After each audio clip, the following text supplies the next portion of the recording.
It was January 7th, 1894. In a lab owned by Thomas Edison, one of his assistants takes a pinch of snuff and sneezes. It did not signal the birth of movies. After all, some engineers in Europe had been tinkering around with film for half a decade. But the anniversary of the sneeze is important because it is seen as the start of filmmaking in America.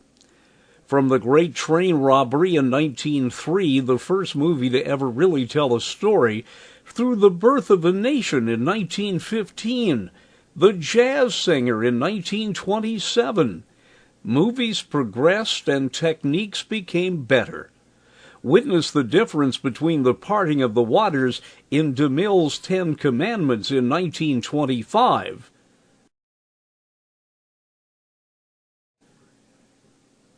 and the remake in 1956.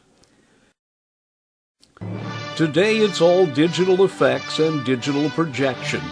Maybe someday there won't be any real-life actors and actresses anymore. I'm Dennis Daly.